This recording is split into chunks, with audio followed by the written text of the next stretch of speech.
आयुष्मान भारत पीएमजय सेहत का शुभारंभ। समाज की आखिरी पंक्ति में जो इंसान खड़ा है, गरीब से गरीब को इलाज मिले, स्वास्थ्य की बेहतर सुविधा मिले, गरीब की सेवा करने का मैं समझता हूं उससे बड़ा कोई कार्यक्रम नहीं हो सकता है, अभियान नहीं हो सकता है, योजना नहीं हो सकती। देश के 50 करोड़ से ज्यादा भाई बहनों को 5 लाख रुपए तक का हेल्थ एश्योरेंस देने वाली ये दुनिया की अपनी तरह की सबसे बड़ी योजना है। प्रधानमंत्री श्री नरेंद्र मोदी जी के संकल्प के साथ आयुष्मान भारत पीएमजय योजना की लगभग 2 वर्ष पहले शुरुआत हुई। लक्ष्य एक था, भारत आयुष्मान हो, जन मन का कल्याण हो, इलाज से जो थे मोहताज उनको मुफ्त इलाज और बेहतर स्वास्थ्य सेवाएं मिले। पीएमजय से करोड़ों की जिंदगी में एक नई रोशनी, एक नई मुस्कुराहट, एक नई सुबह की शुरुआत हुई। योजना में लगभग 24,000 से अधिक अस्पताल सूचीबद्ध हुए हैं, जिनमें 18,000 करोड़ रुपए से अधिक की लागत से अब तक लगभग 1.5 करोड़ सफल उपचार हो चुके हैं। एक वक्त था जब कैंसर, किडनी फेल जैसी गंभीर बीमारियों के इलाज से गरीब मोहताज थे, मगर अब उन्हें इससे वंचित नहीं रहना पड़ता। जरूरत पड़ने पर वे बगैर किसी कागजी कार्रवाई के अस्पताल में मुफ्त उपचार पाते हैं। योजना में पोर्टेबिलिटी सुविधा के तहत लाभार्थी देश के किसी भी सूचीबद्ध सरकारी अथवा निजी अस्पताल में मुफ्त सेवा का लाभ उठा सकते हैं। देश भर में आयुष्मान भारत ने कैसे खुशियां बांटी हैं, आइए इसकी झलक आपको दिखाते हैं। मेरे पति ने वो पीएम का कार्ड बनाया था। आयुष्मान का शुक्रिया है जो मेरी बेटी का ऑपरेशन अच्छे से हो गया। आयुष्मान भारत योजना के तहत हमारी हार्ट का ऑपरेशन सफल हुआ। पैसे के बगैर मुझे सर्जरी हो गई। अगर ये कार्ड नहीं होता तो सर आज हमारी मम्मी हमारे पास नहीं होती। गवर्नमेंट ने हमको बहुत हेल्प किया है, उसको मैं थैंक्स बोलती हूँ। आयुष्मान कार्ड की तरफ से अब मेरा इलाज फ्री हो रहा है। हमें गर्व है कि आज आयुष्मान भारत पीएमजय योजना ने देश भर में स्वास्थ्य सेवाओं की तस्वीर बदली है। अब इस योजना का जम्मू कश्मीर में विस्तार हो रहा है। अब जम्मू कश्मीर की सारी आवाम को मिलेगी मुफ्त उपचार की सौगात। आयुष्मान भारत पीएमजय सेहत योजना के तहत मुफ्त इलाज का मैं शुक्रगुजार। डोडा से लेकर सांभा तक, उधमपुर से पुंछ और पहलगाम तक जम्मू कश्मीर का हर बाशिंदा आयुष्मान होगा। अब हर कोई 5 लाख रुपए तक के मुफ्त इलाज का हकदार होगा। अपना ई कार्ड बनवाएं और इलाज खर्च की चिंता से मुक्ति पाएं। योजना की अधिक जानकारी के लिए 14555 पर कॉल करें। ई कार्ड बनवाने के लिए अपने नजदीकी सूचीबद्ध सरकारी या प्राइवेट अस्पताल या सीएससी केंद्र पर जाएं। जम्मू कश्मीर को आयुष्मान भारत पीएमजय सेहत का वरदान। सारी आवाम अब बनेगी आयुष्मान। आयुष्मान भारत हो, भारत आयुष्मान हो।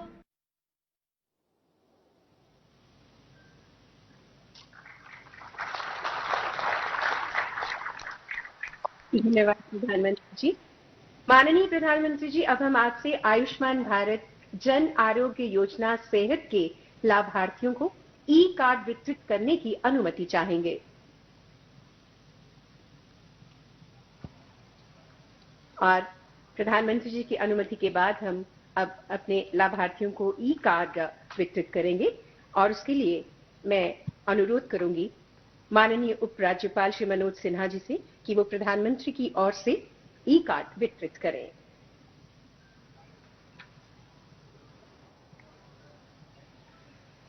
हमारी पहली लाभार्थी हैं सिनगढ़ आरिसपुरा जम्मू से ताल्लुक है इनका प्रियंका संधू।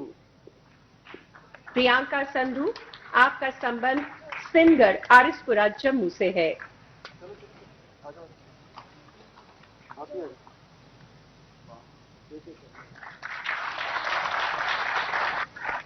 आयुष्मान भारत, भारत आयुष्मान। हमारी दूसरी लाभार्थी हैं आरएसपुरा जम्मू के रोहित कुमार। रोहित कुमार, आपका ताल्लुक जम्मू के आरएसपुरा से है।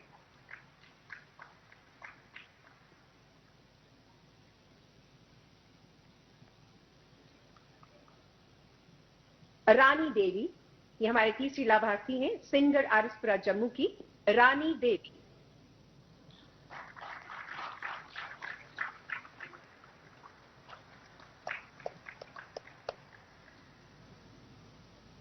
जानीपुर जम्मू के मोहम्मद बाबर।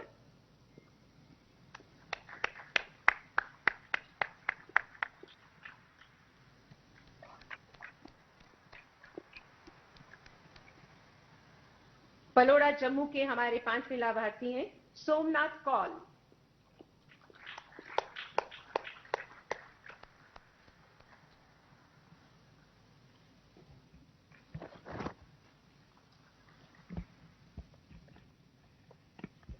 धन्यवाद माननीय उपराज्यपाल जी।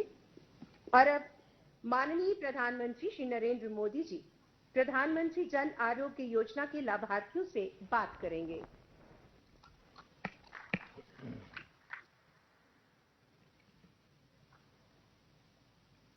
सर जी नमस्कार। बताइए, रमेश लाल, अपना नाम वगैरह बताइए, परिचय बताइए।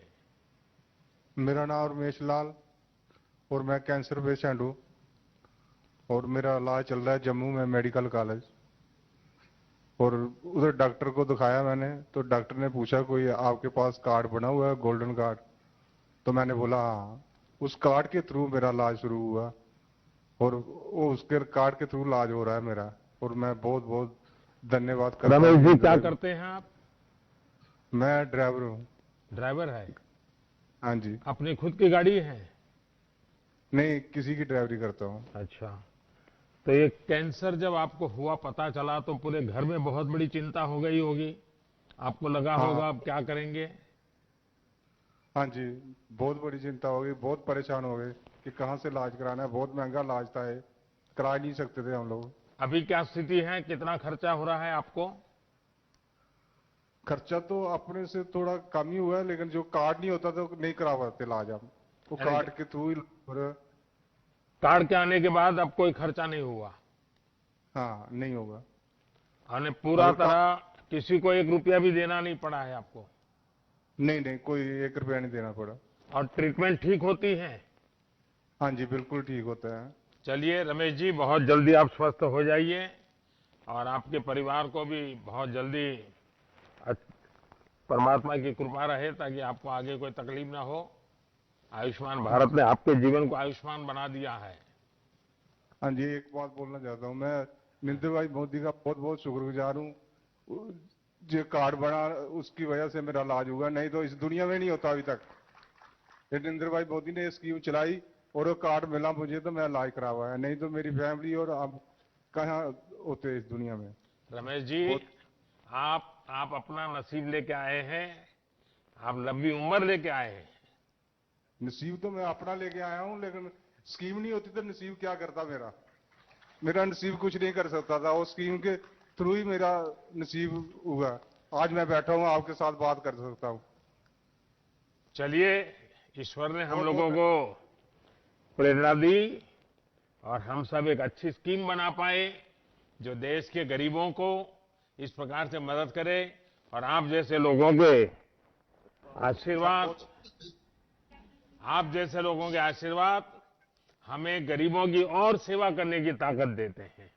लेकिन रमेश जी, मेरा आपसे आग्रह है, आपकी तबीयत जब जैसे भी ठीक हो जाए, जिससे भी आपका मिलना हो जाए, आप उसको जरूर बताइए कि भाई आप अपना कार्ड निकलवा दीजिए और ये जो योजना है उसका आप फायदा लीजिए। हर गरीब को बताइए, आप सभी ड्राइवर भाइयों को बताइए। हाँ जी सर। बताएंगे? बिल्कुल बताएंगे सर। चलिए, बहुत बहुत शुभकामनाएं भैया। शुक्रिया, थैंक यू सर। और अब श्रीनगर से हमारे लाभार्थी हमारे साथ जुड़ रहे हैं, श्री गुलाम मोहम्मद शाह। गुलाम जी नमस्ते। हाँ बताइए साहब, क्या है आपका? मैं गुलाम मोहम्मद शाह जना बोल रहा हूँ श्रीनगर से। मुझे तकलीफ था हार्ट का, फिर मैं गया इंस्टीट्यूट सबूरा मेडिकल।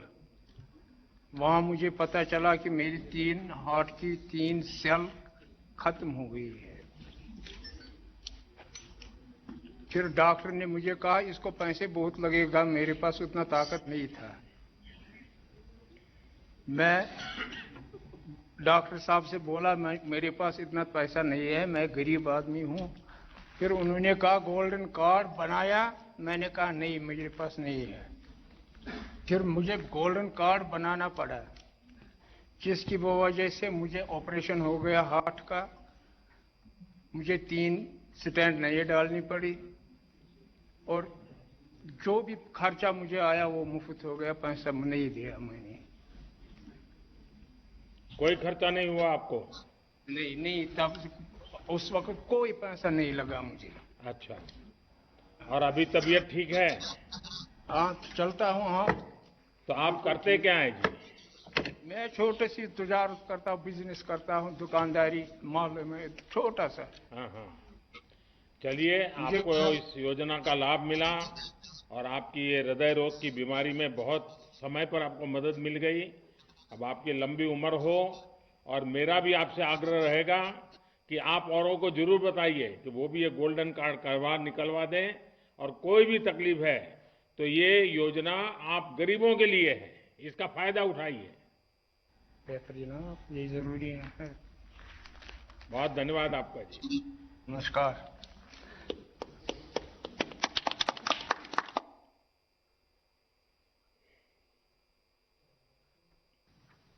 यहाँ उपस्थित गणमान्य व्यक्तियों को वीडियो कॉन्फ्रेंसिंग के माध्यम से संबोधित करेंगे प्रधानमंत्री श्री नरेंद्र मोदी जी।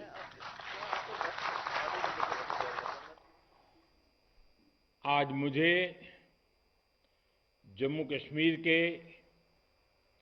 2 लाभार्थियों से आयुष्मान भारत योजना की विषय में उनके अनुभव सुनने का अवसर मिला।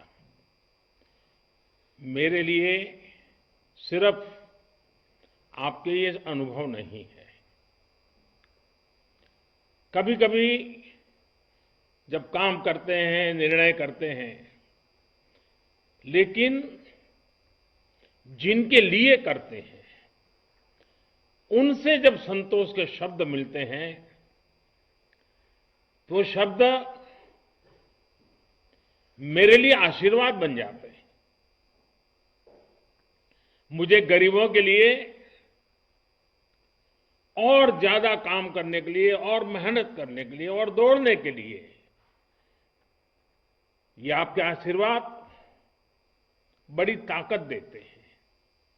और इत्तेफाक से देखिए, दोनों भाई, जम्मू वाले सज्जन भी और श्रीनगर वाले, अपना छोटा कारोबार, कोई एक ड्राइविंग करता है, कोई, लेकिन मुसीबत के समय में ये योजना उनके जीवन में कितना बड़ा काम कर रही है। आपकी बातें सुनकर के मुझे बहुत अच्छा लगा। विकास की योजनाओं का लाभ आखिरी इंसान तक पहुंचे, गरीब से गरीब तक पहुंचे, जमीन के हर कोने पर पहुंचे, सभी तक पहुंचे, ये हमारी सरकार का कमिटमेंट है। आज इस समारोह में उपस्थित मेरे मंत्रिपरिषद के साथी, गृह मंत्री श्रीमान अमित शाह जी, स्वास्थ्य मंत्री भाई डॉक्टर हर्षवर्धन जी, पीएमओ में मेरे साथ राज्य मंत्री के रूप में काम कर रहे भाई जितेंद्र सिंह जी, जम्मू कश्मीर के लेफ्टिनेंट गवर्नर श्रीमान मनोज सिन्हा जी, संसद के मेरे अन्य सभी सहयोगी, जम्मू कश्मीर के जनप्रतिनिधिगण और मेरे जम्मू कश्मीर के प्यारे भाई और बहनों, आज का दिन जम्मू कश्मीर के लिए बहुत ऐतिहासिक है। आज जम्मू कश्मीर के सभी लोगों को आयुष्मान योजना का लाभ मिलने जा रहा है।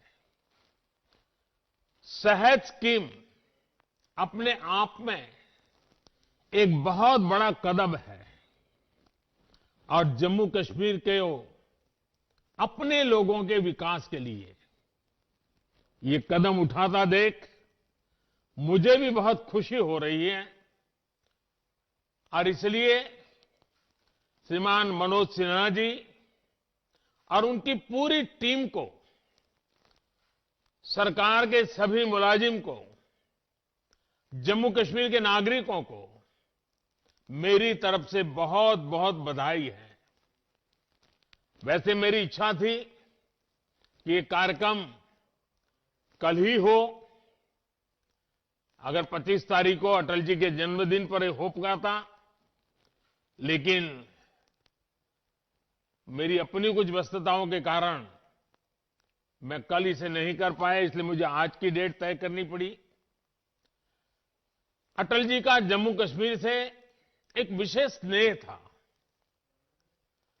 अटल जी इंसानियत, जमहूरियत और कश्मीरियत की बात को लेकर के हम सबको आगे के कामों के लिए लगातार दिशा निर्देश देते रहे हैं। इन्हीं 3 मंत्रों को लेकर के आज जम्मू कश्मीर इसी भावना को मजबूत करते हुए आगे बढ़ रहा है। साथियों, इस योजना के फायदों पर विस्तार से बात करने से पहले मुझे अवसर मिला है आपके बीच आने का, तो मैं कहना चाहूंगा, मैं जम्मू कश्मीर के लोगों को लोकतंत्र को मजबूत करने के लिए भी अनेक अनेक अनेक अनेक बधाइयां देता हूं। डिस्ट्रिक्ट डेवलपमेंट काउंसिल के चुनाव ने एक नया अध्याय लिखा है। मैं इन चुनावों के हर फेज में देख रहा था कि कैसे इतनी सर्दी के बावजूद, कोरोना के बावजूद नौजवान, बुजुर्ग, महिलाएं बूथ पर पहुंचे, घंटों तक कतार में खड़े रहे। जम्मू कश्मीर के हर वोटर के चेहरे पर मुझे विकास के लिए, डेवलपमेंट के लिए एक उम्मीद नजर आई, उमंग नजर आई। जम्मू कश्मीर के हर वोटर की आंखों में मैंने अतीत को पीछे छोड़ते हुए बेहतर भविष्य का विश्वास भी देखा। साथियों, इन चुनावों में जम्मू कश्मीर के लोगों ने लोकतंत्र की जड़ों को और मजबूत करने का काम किया है। और मैं ये भी कहना चाहूंगा कि जम्मू कश्मीर का प्रशासन, सुरक्षा बल, जिस प्रकार से उन्होंने इस चुनाव का संचालन किया और सभी दलों की तरफ से ये चुनाव बहुत ही ट्रांसपेरेंट हुए, नेक नियत से हुए, ये जब मैं सुनता हूं तो मेरा इतना मुझे गर्व हो रहा है कि जम्मू कश्मीर से चुनाव निष्पक्ष होना, स्वतंत्र होना, ये बात जम्मू कश्मीर की तरफ से सुनता हूं तो लोकतंत्र की ताकत का हमें और विश्वास मजबूत हो जाता है। मैं प्रशासन को भी, सुरक्षा बलों को भी ढेर सारी बधाइयां देता हूं। आपने छोटा काम नहीं किया है, बहुत बड़ा काम किया है। आज मैं अगर रूबरू में होता तो सब प्रशासन के लोगों को जितनी तारीफ करता, शायद मेरे शब्द कम पड़ जाते। इतना बड़ा काम आपने किया है। आपने देश में एक नया विश्वास पैदा किया है और उसका क्रेडिट मनोज जी और उनके सरकार के, प्रशासन के सब लोगों को जाती है। भारत के लिए गौरव का पल है। साथियों, जम्मू कश्मीर में ये त्रिस्तरीय पंचायत व्यवस्था एक प्रकार से महात्मा गांधी का ग्राम स्वराज का सपना, एक प्रकार से चुनाव गांधी के ग्राम स्वराज का सपना जीता है।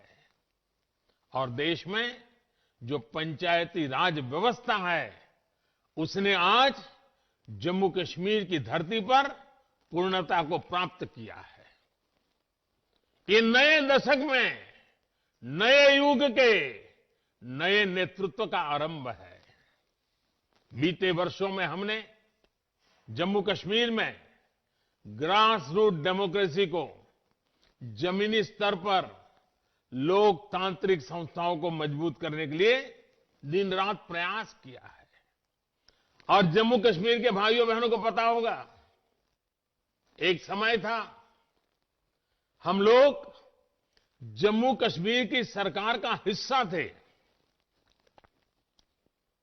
हमारे उप मुख्यमंत्री थे, हमारे मंत्री थे, लेकिन हमने उस सत्ता सुख को छोड़ दिया था। हम सरकार से बाहर आ गए थे। किस मुद्दे पर आए थे आपको मालूम है ना? हमारा मुद्दा यही था, पंचायतों के चुनाव कराओ, जम्मू कश्मीर के गांव-गांव के नागरिकों को उनका हक दो, उनको उनके गांव का फैसला करने की ताकत दो। इस मुद्दे पर हम सरकार छोड़ करके आपके साथ रास्ते पर आके खड़े हो गए थे। और आज मुझे खुशी है कि ब्लॉक स्तर पर, पंचायत स्तर पर या फिर जिला स्तर पर आपने जिन लोगों को चुना है, उनमें से ज्यादातर आपके बीच ही रहती हैं। वो आपके बीच से ही निकलकर चुनाव जीते हैं। उन्होंने भी वो ही परेशानियां उठाई हैं जो आपने उठाई है। उनके सुख दुख, उनके सपने, उनकी उम्मीदें भी आपके सुख दुख, आपके सपनों और उम्मीदों से पूरी तरह मेल खाते हैं।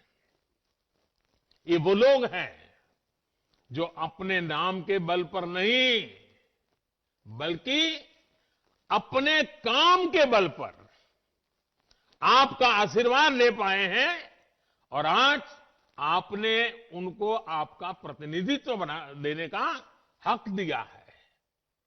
आज आपने जिन युवाओं को चुना है, वो आपके साथ काम करेंगे, आपके लिए काम करेंगे।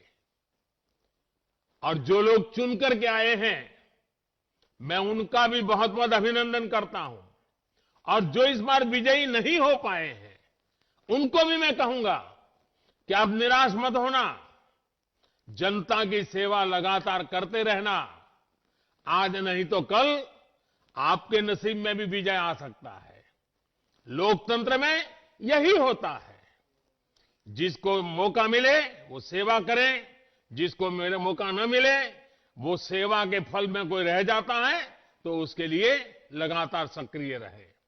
आप आने वाले समय में उन्हें अपने क्षेत्र के साथ ही देश के लिए बड़ी भूमिकाओं के लिए भी तैयार कर रहे हैं। जम्मू कश्मीर में इन चुनावों ने यह भी दिखाया है कि हमारे देश में लोकतंत्र कितना मजबूत है। लेकिन मैं आज देश के सामने एक और पीड़ा की व्यक्त करना चाहता हूं। जम्मू कश्मीर ने तो यूटी बनने के 1 साल के भीतर भीतर त्रिस्तरीय पंचायती राज व्यवस्था के चुनाव करवा दिए, शांतिपूर्ण करवा दिए और लोगों को उनका हक दे दिया। अब यही चुने हुए लोग जम्मू कश्मीर के अपने गांवों का, अपने जिले का, अपने ब्लॉक का भविष्य तय करेंगे। लेकिन दिल्ली में कुछ लोग सुबह शाम आए दिन मोदी को कोसते रहते हैं, टोकते रहते हैं, अपशब्दों का प्रयोग करते हैं और आए दिन मुझे लोकतंत्र सिखाने के लिए रोज नए नए पाठ बताते रहते हैं। मैं उन लोगों को जरा आज आईना दिखाना चाहता हूं। ये जम्मू कश्मीर देखिए, यूटी बनने के इतने कम समय में उन्होंने त्रिस्तरीय पंचायती राज व्यवस्था को स्वीकार करके काम आगे बढ़ाया। लेकिन दूसरी ओर विडंबना देखिए, पुडुचेरी में सुप्रीम कोर्ट के आदेश के बावजूद पंचायत और म्युनिसिपल इलेक्शन नहीं हो रहे हैं। और जो मुझे यहां रोज लोकतंत्र के पाठ पढ़ाते हैं ना, उनकी पार्टी वहां राज कर रही है।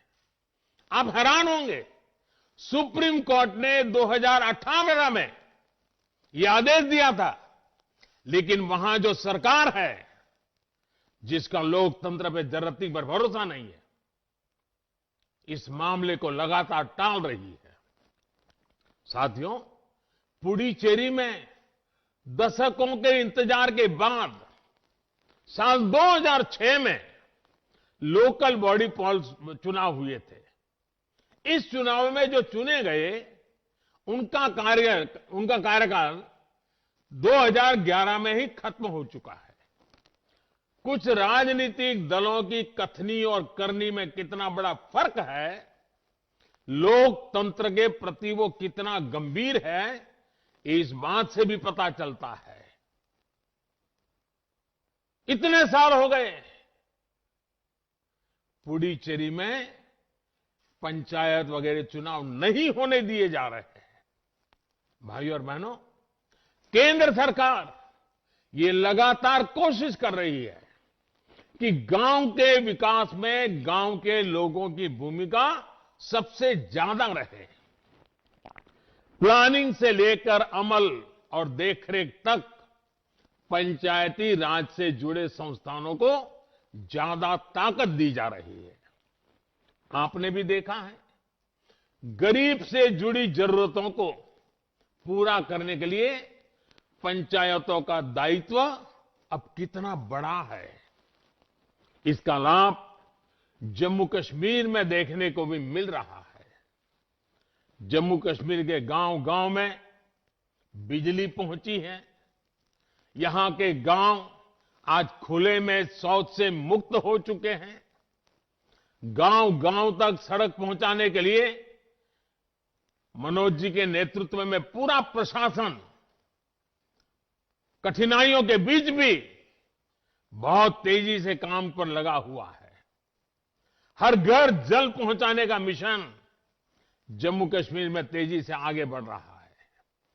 अगले 2-3 साल में राज्य के हर घर तक पाइप से पानी पहुंच जाए, इसके लिए प्रयास किए जा रहे हैं। जम्मू कश्मीर में लोकल गवर्नेंस का मजबूत होना, डेवलपमेंट के कामों में ये बहुत बड़ी तेजी लाएगा। साथियों, आज जम्मू कश्मीर के लोगों का विकास हमारी सरकार की सर्वोच्च प्राथमिकताओं में से एक है। चाहे वो महिला सशक्तिकरण हो, युवाओं के लिए अवसर की बात हो, दलितों, पीड़ितों, शोषितों, वंचितों के कल्याण का लक्ष्य हो, या फिर लोगों के संवैधानिक और बुनियादी अधिकार, हमारी सरकार राज्य की भलाई के लिए हर फैसले ले रही है। आज पंचायती राज जैसी लोकतांत्रिक संस्थाएं उम्मीद के इसी सकारात्मक संदेश को बढ़ा रही है।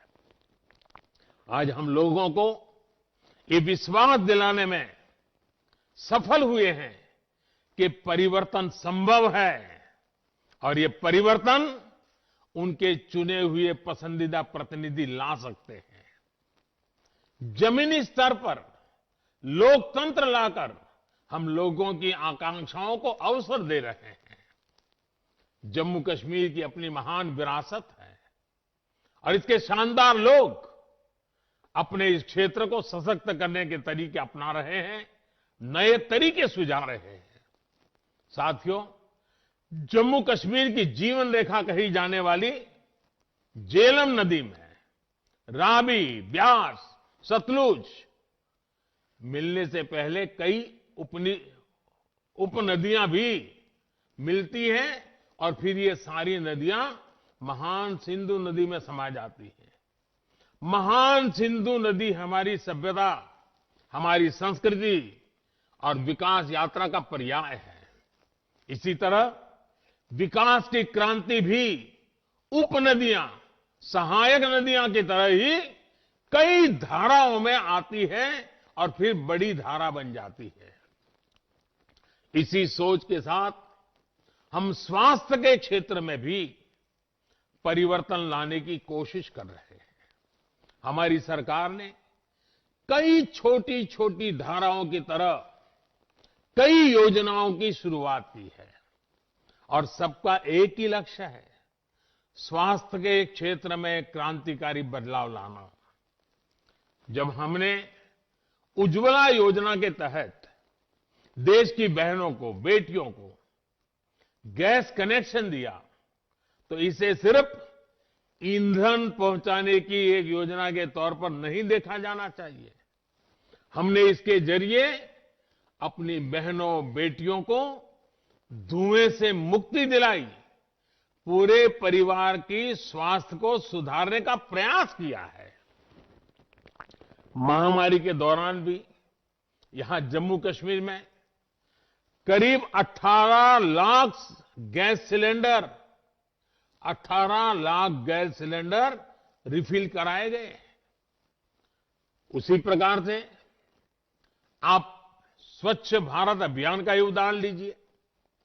इस अभियान के तहत जम्मू कश्मीर में 10 लाख से ज्यादा टॉयलेट बनाए गए, लेकिन इसका मकसद सिर्फ शौचालय बनाने तक सीमित नहीं, ये लोगों के स्वास्थ्य को सुधारने की भी कोशिश है। शौचालयों से स्वच्छता तो आई ही है, बहुत सी बीमारियों को भी रोका जा सका है।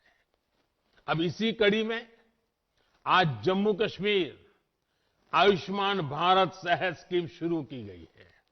आप सोचिए, जब इस स्कीम के तहत राज्य के प्रत्येक व्यक्ति को 5 लाख रुपए तक का मुफ्त इलाज मिलेगा तो उनके जीवन में कितनी बड़ी सहूलियत आएगी। अभी तक आयुष्मान भारत योजना का लाभ राज्य के करीब 6 लाख परिवारों को मिल रहा था। अब सेहत योजना के बाद यही लाभ करीब 21 लाख परिवारों को मिलेगा। साथियों, बीते 2 सालों में 1.5 करोड़ से ज्यादा गरीबों ने आयुष्मान भारत योजना का लाभ उठाया है। इससे जम्मू कश्मीर के लोगों को भी मुश्किल से समय में बहुत राहत मिली है। यहां के करीब 1 लाख गरीब मरीजों का अस्पताल में 5 लाख रुपए तक का मुफ्त इलाज किया गया है। इसमें भी जिन बीमारियों का सबसे ज्यादा इलाज हो रहा है उसमें कैंसर, हार्ट और ऑर्थो से जुड़ी बीमारियां सबसे ज्यादा है। ये ऐसी बीमारियां हैं जिन पर होने वाला खर्च किसी भी गरीब की नींद उड़ा देता है। और हमने तो देखा है कि कोई गरीब परिवार मेहनत करके थोड़ा ऊपर आए और मध्यम वर्ग की ओर आगे बढ़े, और अगर परिवार में कोई एक बीमारी आ जाए तो फिर वो गरीबी के चक्कर में वापस फंस जाता है। भाइयों बहनों, जम्मू कश्मीर की वादियों में हवा इतनी शुद्ध है, प्रदूषण इतना कम है कि स्वाभाविक रूप से हर कोई चाहता है, और मैं तो जरूर चाहूंगा कि आप हमेशा स्वस्थ रहें। हां, अब मुझे ये तसल्ली है कि बीमारी की स्थिति में आयुष्मान भारत सेहत स्कीम आपकी एक साथी बनकर मौजूद रहेगी। साथियों, इस स्कीम का एक और लाभ होगा जिसका जिक्र बार बार किया जाना जरूरी है। आपका इलाज सिर्फ जम्मू कश्मीर के सरकारी और प्राइवेट अस्पतालों तक सीमित नहीं रहेगा, बल्कि देश में इस योजना के तहत जो हजारों अस्पताल जुड़े हैं वहां भी ये सुविधा आपको मिल पाएगी। आप मान लीजिए मुंबई गए हैं और अचानक जरूरत पड़ी तो ये कार्ड मुंबई में भी आपके काम आएगा। आप चेन्नई गए तो वहां भी काम आएगा, वहां के अस्पताल भी मुफ्त में आपकी सेवा करेगी। आप कोलकाता गए हैं तो वहां मुश्किल होगा, क्योंकि वहां की सरकार आयुष्मान योजना से नहीं जुड़ी है। कुछ लोग होते हैं, क्या करें। देश भर में ऐसे 24,000 से ज्यादा अस्पताल इस वक्त है जहां सेहत स्कीम के तहत आप इलाज करा पाएंगे। कोई बंदिश नहीं, कोई रोक टोक नहीं, किसी को कमीशन नहीं, कट का तो नामो निशान नहीं, कोई सिफारिश नहीं, कोई भ्रष्टाचार नहीं। सेहत स्कीम का कार्ड दिखाकर आपको हर जगह इलाज की सुविधा मिल जाएगी। साथियों, जम्मू कश्मीर अब देश के विकास के साथ कंधे से कंधा मिलाकर चल पड़ा है। कोरोना को लेकर भी जिस तरह राज्य में काम हुआ है वो प्रशंसनीय है। मुझे बताया गया है कि 3,000 से ज्यादा डॉक्टर, 14,000 से ज्यादा पैरामेडिकल स्टाफ, आशा कार्यकर्ता दिन रात जुटे रहे और अब भी जुटे हुए हैं। आपने बहुत ही कम समय में राज्य के अस्पतालों को कोरोना से लड़ने के लिए भी तैयार किया।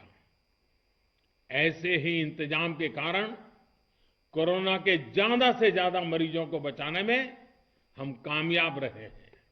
भाई और बहनों, जम्मू कश्मीर में हेल्थ सेक्टर पर आज जितना ध्यान दिया जा रहा है उतना पहले कभी नहीं दिया गया। आयुष्मान भारत योजना के तहत राज्य में 1100 से ज्यादा हेल्थ एंड वेलनेस सेंटर बनाने का लक्ष्य है। इसमें से 800 से ज्यादा पर काम पूरा हो चुका है। जन औषधि केंद्रों पर बहुत ही कम दामों में मिल रही दवाइयां और मुफ्त डायलिसिस की सुविधा ने भी हजारों लोगों को लाभ पहुंचाया है। जम्मू और श्रीनगर डिवीजन में दोनों जगह 2 कैंसर इंस्टीट्यूट भी बनाए जा रहे हैं। 2 एम्स का काम भी तेजी से चल रहा है। नौजवानों को मेडिकल और पैरामेडिकल एजुकेशन के लिए जम्मू कश्मीर में ही ज्यादा से ज्यादा मौके मिले, इसके लिए भी काम हो रहा है। जम्मू कश्मीर में 7 नए मेडिकल कॉलेज को मंजूरी मिल चुकी है। इसमें एमबीबीएस की सीटें 2 गुनी से भी ज्यादा होने वाली है। इसके अलावा जिन 15 नए नर्सिंग कॉलेज को मंजूरी दी गई है उनसे युवाओं के लिए नए अवसर बनेंगे। इसके अलावा जम्मू में आईआईटी और आईआईएम की स्थापना भी यहां के नौजवानों को हायर एजुकेशन के बेहतर मौके उपलब्ध कराएगी। राज्य में स्पोर्ट्स फैसिलिटी बढ़ाने के लिए जो परियोजनाएं शुरू हुई है वो यहां के टैलेंट को स्पोर्ट्स की दुनिया में छा जाने में मदद करेगी। भाई और बहनों, हेल्थ के साथ ही दूसरे इंफ्रास्ट्रक्चर में भी नए जम्मू कश्मीर के कदम तेजी से आगे बढ़ रहे हैं। पिछले 2-3 साल में इसको लेकर कैसे तेजी आई है, इसका एक बेहतरीन उदाहरण हाइड्रो पावर है। 7 दशकों में जम्मू कश्मीर में 3,500 मेगावाट बिजली की कैपेसिटी तैयार हुई थी। बीते 2-3 साल में ही इसमें 3,000 मेगावाट कैपेसिटी हमने और जोड़ दी है। प्राइम मिनिस्टर्स डेवलपमेंट पैकेज के तहत चल रहे प्रोजेक्ट्स भी अब काम बहुत तेजी से हो रहा है। खास तौर पर कनेक्टिविटी से जुड़े प्रोजेक्ट से राज्य की तस्वीर और तकदीर दोनों बदलने वाली है। मैंने चिनाब पर बन रहे बेहतरीन रेलवे ब्रिज की तस्वीरें देखी हैं और आजकल तो सोशल मीडिया में शायद हिंदुस्तान के हर किसी ने देखी होगी। उन तस्वीरों को देखकर किस नागरिक का माथा गर्व से ऊंचा नहीं होगा। रेलवे का पूरा जोर है कि अगले 2-3 साल में बेली रेलवे से कनेक्ट हो जाए। जम्मू और श्रीनगर में लाइट से रेल ट्रांजिट मेट्रो को लेकर भी बात आगे बढ़ रही है।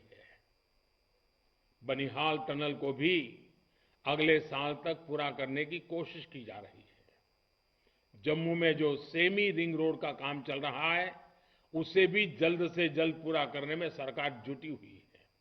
साथियों, कनेक्टिविटी जब बेहतर होती है तो इससे टूरिज्म और इंडस्ट्री दोनों को बल मिलता है। टूरिज्म जम्मू की भी ताकत रहा है और कश्मीर की भी ताकत रहा है। कनेक्टिविटी की जिन योजनाओं पर सरकार काम कर रही है उसमें जम्मू को भी लाभ होगा और कश्मीर को भी लाभ होगा। कालीन से लेकर केसर तक, सेब से लेकर बासमती तक, एप्पल से लेकर के बासमती तक, जम्मू कश्मीर में क्या नहीं है। कोरोना की वजह से हुए लॉकडाउन के दौरान भी सरकार ने इस बात का ध्यान रखा कि यहां के एप्पल किसानों को दिक्कत कम से कम हो, बाजार में सही तरीके से समय पर माल पहुंचे। हमारी सरकार ने कुछ महीने पहले निर्णय भी लिया कि एप्पल की खरीद के लिए मार्केट इंटरवेंशन स्कीम को पिछले साल की तरह ही इस साल भी लागू रखा जाएगा। इसके तहत सरकार द्वारा एप्पल की खरीद नाफेड के माध्यम से और सीधे किसानों से की जा रही है। जो एप्पल खरीदा जा रहा है उसका भुगतान भी डायरेक्ट बेनिफिट ट्रांसफर के जरिए सीधे किसानों के बैंक खातों में किया जा रहा है। इस स्कीम के तहत 12 लाख मैट्रिक टन एप्पल खरीदा जा सका है और ये जम्मू कश्मीर के किसानों को एक प्रकार से बहुत बड़ी सुविधा हुई है। हमारी सरकार ने नाफेड को इस बात के लिए भी स्वीकृति दी है कि वो 2500 करोड़ रुपए की सरकारी गारंटी का उपयोग कर सके। एप्पल की खरीद के लिए आधुनिक मार्केटिंग प्लेटफॉर्म उपलब्ध कराने के लिए, ट्रांसपोर्टेशन की सुविधाएं बढ़ाने पर सरकार ने लगातार प्रगति की है। एप्पल की स्टोरेज के लिए सरकार जो सहायता कर रही है उसमें भी किसानों को बहुत लाभ हुआ है। यहां पर नए किसान उत्पादक संघ एफपीओज का निर्माण हो, अधिकतम बने, इसके लिए भी लगातार प्रशासन प्रयास कर रहा है। नए कृषि सुधारों ने जम्मू में भी और घाटी में भी दोनों जगह फूड प्रोसेसिंग इंडस्ट्री के लिए नए अवसर बना दिए हैं। इससे हजारों लोगों को रोजगार और स्वरोजगार के मौका मिलने वाला है। भाइयों और बहनों, आज जम्मू कश्मीर में जहां एक तरफ हजारों सरकारी नौकरियां नोटिफाई की जा रही हैं, वहीं दूसरी तरफ स्वरोजगार के लिए भी कदम उठाए जा रहे हैं। बैंकों के जरिए अब जम्मू कश्मीर के नौजवान कारोबारियों को आसानी से लोन मिलना शुरू हुआ है। इसमें भी हमारी बहनें जो सेल्फ हेल्प ग्रुप से जुड़ी हैं वो ज्यादा से ज्यादा संख्या में आगे आ रही हैं। साथियों, पहले देश के लिए अधिकतर जो स्कीम बनती थी, जो कानून बनते थे, उनमें लिखा होता था एक्सेप्ट J&K। अब ये इतिहास की बात हो चुकी है। शांति और विकास के जिस मार्ग पर जम्मू और कश्मीर बढ़ रहा है, उसने राज्य में नए उद्योग के आने का मार्ग भी बनाया है। आज जम्मू कश्मीर आत्मनिर्भर भारत अभियान में अपना योगदान दे रहा है। पहले 170 से ज्यादा सेंट्रल लॉ जो पहले एप्लीकेबल नहीं थे, वो अब एडमिनिस्ट्रेशन का हिस्सा है। जम्मू कश्मीर के नागरिकों का हक का अवसर है।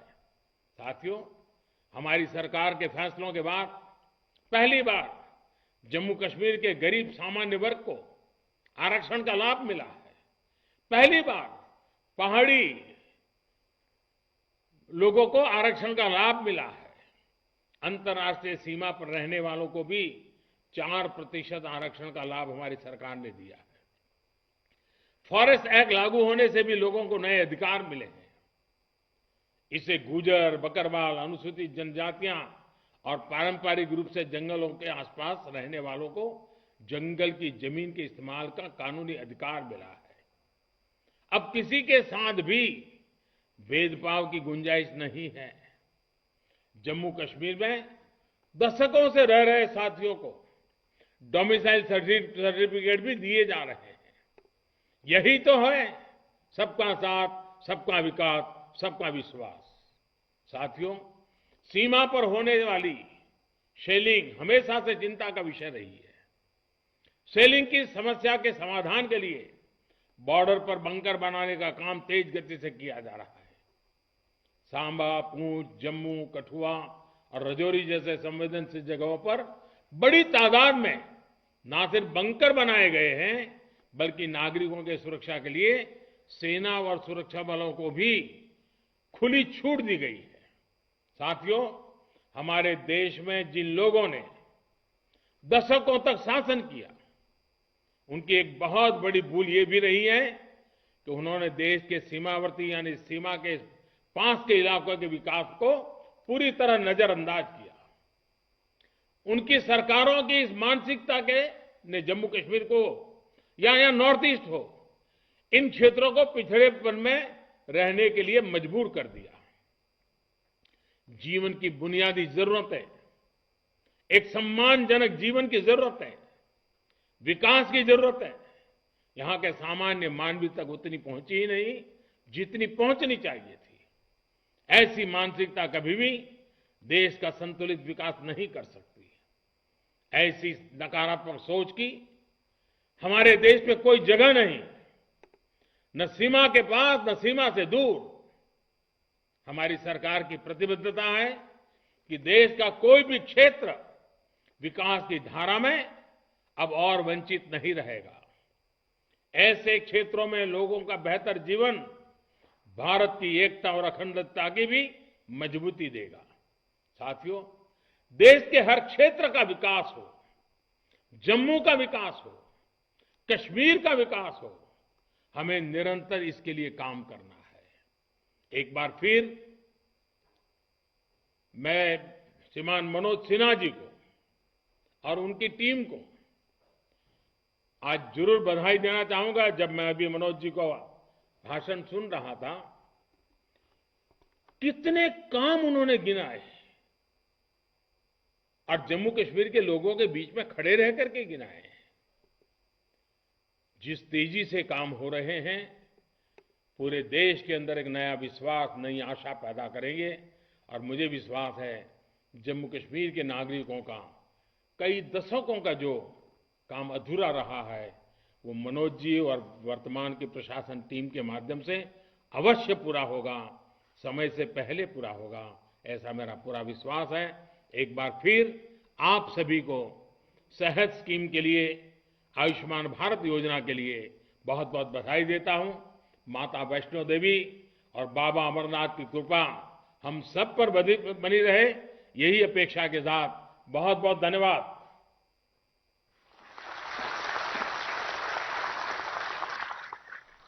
धन्यवाद प्रधानमंत्री जी, आपने अपने अमूल्य